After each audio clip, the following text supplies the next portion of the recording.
নমস্কাৰ। আজি অতি গুৰুত্বপূৰ্ণ এটা ভিডিঅ' দিব লৈছোঁ। আচলতে অসমীয়া চুটি গল্পৰ যিখন কাকত আছে আপোনালোকৰ, এইখনৰ প্ৰথম যি 4টা অধ্যায়, সেই 4টা অধ্যায়ৰ মই এক সম্যক আপোনালোকক ধাৰণা দিব বিচাৰিছোঁ।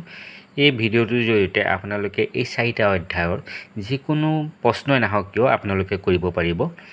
মই চমুকৈ আৰু সৰলকৈ সাধাৰণতে এবাৰ বা দুবাৰ আপোনালোকে চাই বা শুনি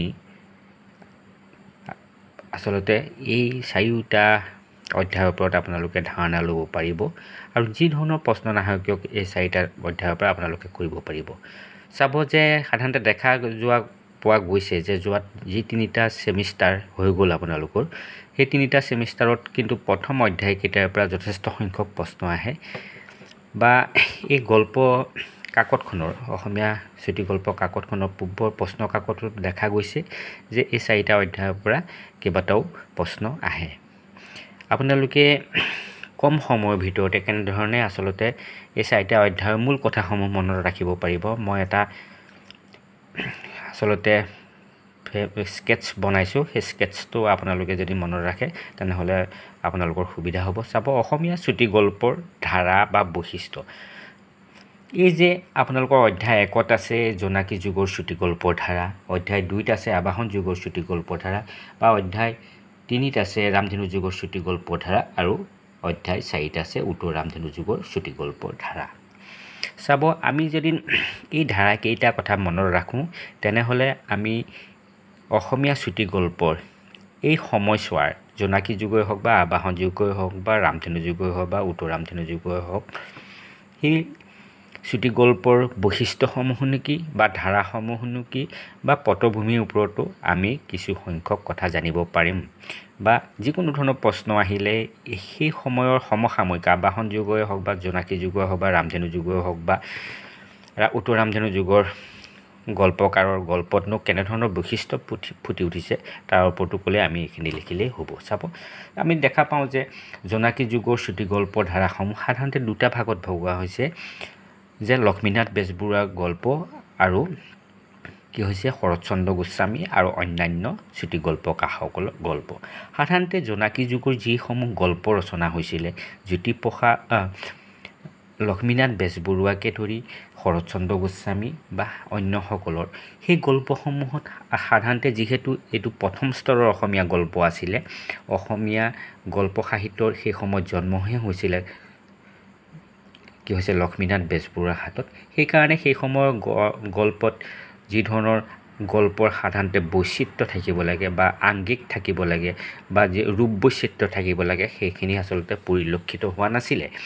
সেইকাৰণে সেই গল্পবিলাকত বিশেষকৈ লক্ষ্মীনাথ বেজবৰুৱাৰ গল্পবিলাকত সাধুকথা আৰু গল্পৰ মাজত বিশেষ পাৰ্থক্য থকা দেখা পোৱা নাছিলে। আৰু এই যে সাধুকথা আৰু গল্পৰ মাজত বিশেষ পাৰ্থক্য নাছিলে, আৰু তাৰ পৰা বুজা যায় যে এই সময়ৰ গল্পৰ আচলতে গল্পসমূহ আছিলে প্ৰধানত কাহিনী প্ৰধান, অৰ্থাৎ কাহিনী ক'বলৈ কৈছিলে। গল্পৰ দৰে আজিকালি গল্পৰ দৰে নাছিলে, সেই সময়ত আচলতে কাহিনী প্ৰধান গল্প ৰচনা হৈছিলে। বিশেষকৈ লক্ষ্মীনাথ বেজবৰুৱা বা শৰৎচন্দ্ৰ গোস্বামী আদিৰ গল্পত, জোনাকী যুগৰ গল্পকাৰসকলৰ গল্পত এই বৈশিষ্ট্য দেখা পোৱা যায়।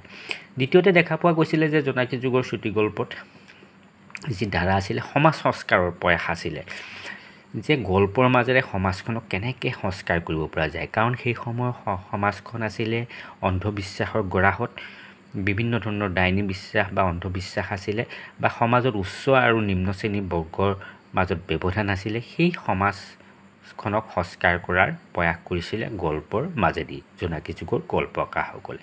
তৃতীয়তে এই যুগৰ গল্পৰ কি হৈছিলে, বুৰঞ্জী প্ৰভাৱ আছিলে গল্পসমূহ, যিহেতু বুৰঞ্জী ঐতিহ্যৰ প্ৰতি এক টান আছিলে এই সময়ৰ গল্পছোৱাত, সেইকাৰণে এই সময়ৰ গল্পছোৱাত বুৰঞ্জীৰ প্ৰভাৱ পৰিলক্ষিত হয়।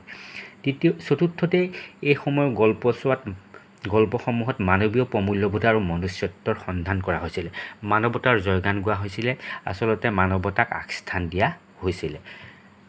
পঞ্চমতে এই সময়ৰ গল্পত ব্যংগৰ প্ৰভাৱ পৰিলক্ষিত হয়। লক্ষ্মীনাথ বেজবৰুৱাই ব্যংগৰ মাজেৰে সাধাৰণতে অসমীয়া সমাজখনত দেখা পোৱা যিসমূহ কুসংস্কাৰেই হওক বা যিসমূহ আভিজাত্যিক প্ৰভাৱেই হওক বা যিসমূহ বেয়া দিশ দেখিছিলে তেওঁ ব্যংগাত্মকভাৱেৰে সমাজখনৰ সেই কথাবিলাক প্ৰকাশ কৰিছিলে গল্পৰ মাজেৰে আৰু তাৰ দ্বাৰা তেওঁ কি হৈছে সমাজখন শুধৰোৱাৰ প্ৰয়াস কৰিছিলে।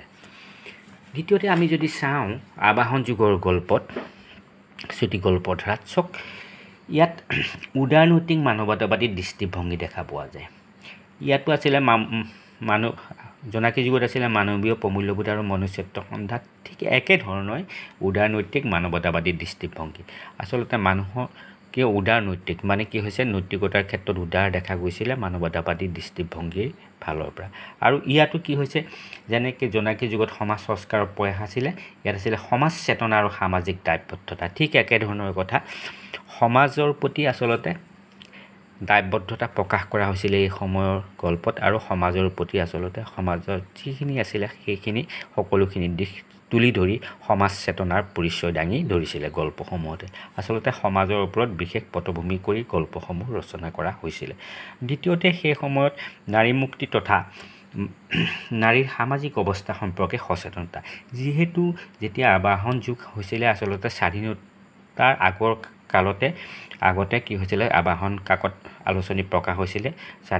যেতিয়াও ভাৰত স্বাধীন হোৱা নাছিলে সেই সময়ত কিন্তু নাৰীসকল বিভিন্ন ক্ষেত্ৰত পিছ পৰি আছিলে বা নাৰীসকলৰ যি অধিকাৰ সেই ক্ষেত্ৰত অসমীয়া সমাজে অসমৰ যি সমাজ ব্যৱস্থাই নাৰীসকলক কিন্তু সকলো অধিকাৰ প্ৰদান কৰা নাছিলে।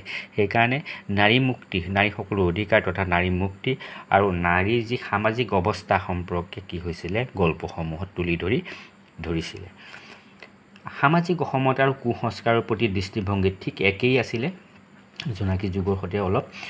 এই সময়ৰ গল্পটো আবাহন যুগৰ গল্পটো কি হৈছে সামাজিক যি অসমতা আছিলে যে ধনী দুখীয়া জাত পাত উচ্চ বৰ্ণ নিম্ন বৰ্ণ এইসমূহ দিশ গল্পৰ জৰিয়তে তুলি ধৰিছিলে আৰু যি কুসংস্কাৰ আছিলে অন্ধবিশ্বাস আছিলে সেইবিলাকো তুলি ধৰিছিলে। তেওঁলোকৰ গল্পকাৰসকলৰ বিভিন্ন দৃষ্টিভংগীয়ে প্ৰকাশ কৰিছিলে যে এইবিলাকে সমাজক কি হৈছে অপকাৰ কৰে। পঞ্চমতে যিহেতু মই কৈছোঁ যে সেই সময়ত আবাহন যুগৰ সময়ত গোটেই ভাৰতবৰ্ষতে স্বাধীনতাৰ আন্দোলন চলিছিলে। সেইকাৰণে সেই স্বাধীনতা আন্দোলনৰ প্ৰভাৱ এই গল্পসমূহতো পৰিছিলে আৰু গল্পকাৰসকলে অসমীয়া গল্পকাৰসকলেও অসমীয়া চুটি গল্পত স্বাধীনতা আন্দোলনৰ কথা কৈ জাতীয় চেতনাৰ প্ৰকাশ কৰিবলৈ চেষ্টা কৰিছিলে যে অসমীয়া মানুহক কেনেদৰে স্বাধীনতা আন্দোলনৰ প্ৰতি জাগ্ৰত কৰিব পাৰি তাৰ কাৰণে আবাহন যুগৰ গল্পকাৰসকলে চেষ্টা কৰিছিলে। ষষ্ঠতে ৰোমান্টিক ভাৱ আদৰ্শৰ বহুল প্ৰতিফলন। এই সময় আবাহন যুগৰ গল্পত প্ৰেম ভাল পোৱাৰ ওপৰতো কি হৈছে যি প্ৰেম ভাল পোৱামূলক ৰোমান্টিক গল্পৰ ভাৱ আদৰ্শৰ গল্প যথেষ্ট সংখ্যক ৰচনা হৈছিল। প্ৰগতিশীল চিন্তা এই সময়ছোৱাতে আহিছিলে। যিহেতু নাৰী মুক্তিৰ কথা কোৱা হৈছে, স্বাধীনতা আৰু গণতান্ত্ৰিক মূল্যবোধৰ কথা কোৱা হৈছে আৰু মাৰ্ক্সৰ কি কৈছে সাম্যবাদী ভাৱধাৰাও এই সময়তে আহিছিলে। সেইকাৰণে এই সময়ৰ গল্পসমূহত প্ৰগতিশীল চিন্তা আমি দেখা পৰিলক্ষিত হয়। আৰু 8 নম্বৰতে আবাহন যুগৰ গল্পত পশ্চিমীয়া আদৰ্শ আৰু দৰ্শনৰ প্ৰভাৱ আহিছিলে। যিহেতু সেই সময়ত পশ্চিমত James Joyce, Maupassant Guy de Maupassant, Anton Chekhov, Freud, Henry Karl Marx আদি যি পাশ্চাত্য লেখকৰ যি দৰ্শন আছিলে সেই দৰ্শনৰ প্ৰভাৱত কি হৈছে অসমীয়া চুটি গল্পকাৰসকলেও পশ্চিমীয়া আদৰ্শৰ সেই ভাৱ আদৰ্শৰ দ্বাৰা গল্প লিখিবলৈ লৈছিলে। তৃতীয়তে আহিলে যিটো তৃতীয় অধ্যায় ৰামধেনু যুগৰ চুটি গল্পৰ ধাৰা। চাওক যেনেকৈ আবাহন যুগত সমাজ চেতনা আৰু সামাজিক দায়বদ্ধতা আছিল ঠিক তেনেদৰে ৰামধেনু যুগতো সামাজিক সচেতনতা আৰু দায়বদ্ধতা আছিল। ইয়াতো আছে আপোনালোকে মনত ৰাখিবৰ কাৰণে মই সুবিধা কৰি দিছোঁ। আৰু 2 নম্বৰতে আছে কি হৈছে ঐতিহ্য প্ৰীতি আৰু প্ৰাচীন পৰম্পৰাৰ নামত শোষণ।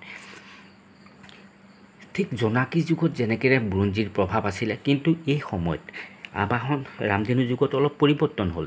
ঐতিহ্য পিতৃৰ পৰিৱৰ্তে কি হৈছে আৰু প্ৰাচীন পৰম্পৰাক আচলতে কি হৈছে এক শোষণৰ প্ৰতীক হিচাপে দেখুওৱা হৈছিলে। ঐতিহ্য পিতৃ আৰু প্ৰাচীন পৰম্পৰাক এক শোষণৰ প্ৰতীক হিচাপে ধৰিছিলে আৰু সেই পুৰণি যি মূল্যবোধ ঐতিহ্য পিতৃ আৰু প্ৰাচীন পৰম্পৰাৰ বিপৰীতে এই সময়ৰ গল্পকাৰসকলে কি হৈছিলে নতুন বিভিন্ন ধৰণৰ নতুন চিন্তা চৰ্চা তথা যি পাশ্চাত্যৰ যি মূল্যবোধ আহিছিলে সেই মূল্যবোধৰ প্ৰতিহে আকৰ্ষিত হৈ গল্প ৰচনা কৰিছিলে আৰু তেওঁলোকে কৈছিলে যে নতুন মূল্যবোধক আমি আদৰি ল'ব লাগিব পাশ্চাত্য মূল্যবোধৰ প্ৰতি কি হৈছে আমি অলপ সন্মান জনাব লাগিব সেই ভাৱধাৰাসমূহ তুলি ধৰিবলৈ গল্পৰ জৰিয়তে চেষ্টা কৰিছিলে ঠিক সম্পূৰ্ণ জোনাকী যুগৰ বিপৰীত 3 নম্বৰতে দেখা যায় যে ৰোমান্টিকতাৰ বিপৰীতে মানৱীয় চেতনা আবাহন যুগৰ গল্পত ৰোমান্টিকতাৰ বিশেষ প্ৰভাৱ দেখা গৈছিলে বুলি যে মই কৈছোঁই এই যিটো 6 নম্বৰত আছে মই সেইকাৰণে সমানকৈ লিখি দিছোঁ ইয়াত কিন্তু ইয়াত দেখা যায় যে ৰামধেনু যুগৰ গল্পত ৰোমান্টিকতা আছিলে কিন্তু ৰোমান্টিকতাক বৰ বেছি প্ৰভাৱিত কৰা নাছিলে তাৰ বিপৰীতে কি হৈছে মানৱীয় চেতনা মানুহৰ মনত যি মানৱীয়তা থাকিব লাগে প্ৰেম কৰুণা দয়া সেই দিশসমূহে তুলি ধৰাৰ চেষ্টা কৰিছিলে ঠিক যেনেকৈ আবাহন যুগত প্ৰগতিশীল চিন্তা আছিলে ঠিক তেনেদৰে কিন্তু ৰামধেনু যুগতো প্ৰগতিশীল চিন্তাৰ প্ৰকাশ অব্যাহত থাকিলে অৰ্থাৎ কেনেকৈ অসমীয়া জাতিটো বিভিন্ন ধৰণৰ নাৰী মুক্তি স্বাধীনতা বা সাম্যবাদী ভাৱধাৰাৰ দ্বাৰা মাৰ্ক্সীয় চেতনাৰ দ্বাৰা আগবাঢ়ি যাব পাৰি এই তাৰ পটভূমিতে কি হৈছে মানুহ যে এক সকলো সমান কোনো জাতিভেদ প্ৰথা নাই সেই প্ৰগতিবাদী চিন্তাধাৰাৰে কি হৈছে আগবাঢ়িছিলে ৰামধেনু যুগৰ গল্প দ্বিতীয়তে পাশ্চাত্য মত আদৰ্শৰ প্ৰয়োগ হৈছিলে ৰামধেনু যুগত যথেষ্ট পৰিমাণে পাশ্চাত্যৰ মত আদৰ্শ কি হৈছিলে ৰামধেনু যুগত পৰিছিলে কাৰণ সেই সময়ত আহিছিলে মই কৈছোঁ যে মাৰ্ক্সীয় যি চেতনা মাৰ্ক্সৰ যে সকলো সমান মাৰ্ক্সীয় চেতনা এই সময়ত কি হৈছে গল্পত পৰিছিলে আৰু পৰিছিলে অস্তিত্ববাদী ভাৱধাৰা আৰু অভিভক্তিবাদ বা অধিবাস্তৱবাদী চেতনাও এই সময়ৰ গল্পত কি হৈছে দেখিবলৈ পোৱা গৈছিলে এই সময় গল্পত ঠিক তেনেদৰে ব্যংগৰ প্ৰয়োগ যেনেকৈ জোনাকী যুগৰ গল্পত ব্যংগৰ প্ৰয়োগ কৰিছিলে লক্ষ্মীনাথ বেজবৰুৱাই ব্যংগৰ জৰিয়তে অসমীয়া সমাজখনক সচেতন কৰাৰ প্ৰয়াস কৰিছিলে ঠিক তেনেদৰে ৰামধেনু যুগতো ব্যংগৰ প্ৰয়োগ দেখা পোৱা গৈছিলে বিশেষকৈ মহিম বৰা গল্পসমূহত ব্যংগৰ প্ৰয়োগে আমি পৰিলক্ষিত হয় মহিম বৰা ৰামধেনু যুগৰ এগৰাকী বিশিষ্ট সাহিত্যিক আছিলে বা গল্পকাৰ আছিলে এতিয়া ৰামধেনু পৰৱৰ্তী যি যুগ উত্তৰ ৰামধেনু যুগতো ঠিক কি হৈছে আমি দেখা পাওঁ যে সমাজবাদী চিন্তা বা মাৰ্ক্সীয় চেতনাৰ প্ৰয়োগ মই কৈছোঁৱেই যে মাৰ্ক্সীয় চেতনাৰ প্ৰয়োগ উত্তৰ ৰামধেনু যুগৰ গল্পকাৰসকলে লৈছিলে এই সময়ৰ গল্পতেই মাৰ্ক্সৰ যি চিন্তা চৰ্চা সেই চিন্তা চেতনা যিবিলাক দৰ্শন আছিলে মাৰ্ক্সীয় দৰ্শন সেই দৰ্শন কিন্তু এই সময়ৰ গল্পত বিশেষভাৱে পৰা দেখা গৈছিলে বিশেষকৈ পুঁজিপতি হোৱাৰ যি দুৰ্বাৰ হেঁপাহে মানুহক কেনেকৈ মানুহৰ চেতনা ব্যাখ্যাত কৰিছিলে বা সেই দিশসমূহ তুলি ধৰাৰ চেষ্টা কৰিছিলে পুঁজিবাদৰ বিশেষকৈ সমাজবাদৰ যি পক্ষে এই সময়ৰ গল্পসমূহ ৰচিত হৈছিলে আৰু মনোবিশ্লেষণধৰ্মী মানুহৰ মনস্তাত্ত্বিক দিশ মানুহে কি ভাবে মানুহে কি চিন্তা কৰে সেই দিশসমূহ এই গল্পসমূহৰ জৰিয়তে তুলি ধৰা হৈছিলে সম্পূৰ্ণ এক নতুন দিশ আহিছিলে উত্তৰ ৰামধেনু যুগৰ গল্পত যে মনোবিশ্লেষণধৰ্মী মানুহৰ মনস্তাত্ত্বিক দিশবোৰ তুলি ধৰিবলৈ এই যুগৰ গল্পকাৰসকলে চেষ্টা কৰিছিলে তাৰপিছতে আহিলে ঐতিহ্য সংস্কৃতি ৰক্ষাৰ প্ৰৱণতা এই ঐতিহ্য সংস্কৃতি ৰক্ষাৰ প্ৰৱণতা কি হৈছিলে মই কৈছোঁৱেই যে প্ৰথমতে কি আছিলে জোনাকী যুগত আছিলে তাৰপিছত কি হৈছিলে ই ৰামধেনু যুগত নাইকিয়া হৈ গৈছিলে ঐতিহ্যৰ প্ৰীতি আৰু পৰম্পৰা নামত নাইকিয়া হৈ গৈছিলে কিন্তু ৰামধেনু পৰৱৰ্তী যি উত্তৰ ৰামধেনু যুগৰ চুটি গল্পত এই ঐতিহ্য সংস্কৃতি ৰক্ষাৰ প্ৰৱণতা আকৌ দেখা পোৱা গ'ল দেখা পালে যে অসমৰ গল্পকাৰসকলে দেখা পালে সাহিত্যিকসকলে দেখা পালে যে পশ্চিমীয়া যি মূল্যবোধ পশ্চিমীয়া যি সংস্কৃতি নতুন যি সংস্কৃতিয়ে অসমীয়া সংস্কৃতিবিলাকক আচলতে গ্ৰাস কৰিবলৈ লৈছে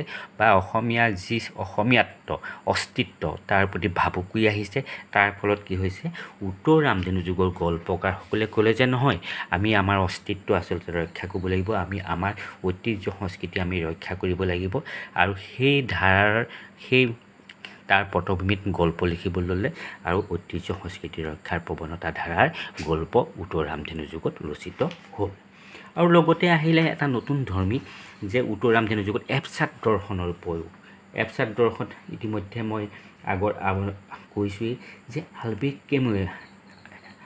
কেমুৰে এই এবষ্ট্ৰাক্ট ধাৰণাটো সাহিত্যলৈ প্ৰথমতে আনিছিলে আৰু এই আলবেৰ্ট কেমুৰ যি পুঁজিবাদ বস্তুবাদী সমাজ ৰাজনৈতিক অৱস্থা বা সামাজিক শোচনীয় অৱস্থাৰ যি হতাশজনক আৰু বিষাদবুহ পৰিৱেশ, এই পৰিৱেশবোৰ এটা এবষ্ট্ৰাক্ট ধৰ্মী প্ৰয়োগেৰে এই গল্পসমূহত ফুটাই তুলিবৰ চেষ্টা কৰিছিলে।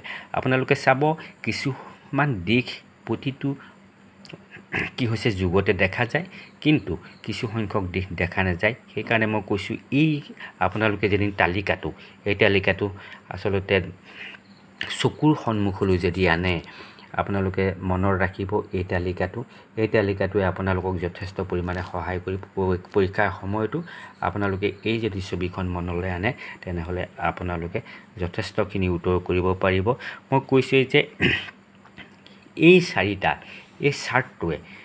চাৰ্টটো আপোনালোকে মনত ৰাখিলে এই 4টা অধ্যায়ৰ পৰা যিকোনো ধৰণৰ প্ৰশ্ন নাহক কিয় আপোনালোকে কৰিব পাৰিব। মই খুব চমুৱাই আচলতে আৰু মই বুজিব পৰাকৈ আপোনালোকক কৈ দিছোঁ। এইসমূহৰ বিষয়ে আপোনালোকৰ আগৰ যি ছেমিষ্টাৰবিলাকত ইতিমধ্যে অধ্যয়ন কৰিছেই, সেইকাৰণে মই বিশেষ বহলাই কোৱা নাই, কাৰণ প্ৰতিটো কথা আপোনালোকে আগৰ ছেমিষ্টাৰবিলাকত নিশ্চিতভাৱে পাই আহিছে। কিন্তু এই চাৰ্টটো আপোনালোকে অলপ মনত ৰাখিব, ই আপোনালোকক যথেষ্ট সহায় কৰিব আৰু নিশ্চিতভাৱে এই 4টা অধ্যায়ৰ পৰা আপোনালোকৰ কেইবাটাও প্ৰশ্ন আহিব, লং কুৱেশ্যনে হওক বা শ্বৰ্ট কুৱেশ্যনে হওক। আপোনালোকে এই চাৰ্টখন মনত ৰাখিলে যথেষ্ট অধ্যয়ন কৰিব উত্তৰ লিখিব পাৰিব। আৰু এটা কথা কওঁ যে আপোনালোকে গল্পৰ যি কাহিনী আছে, গল্পবিলাক আছে, সেই গল্পৰ আপোনালোকে প্ৰতিটো গল্পৰ কাহিনী ভালকৈ পঢ়ি যাব, মনত ৰাখি যাব। গল্পৰ কাহিনীটো যদি আপোনালোকে মনত ৰাখি যায়, তেনেহ'লে আপোনালোকে যথেষ্ট প্ৰশ্ন উত্তৰ কৰিব পাৰিব।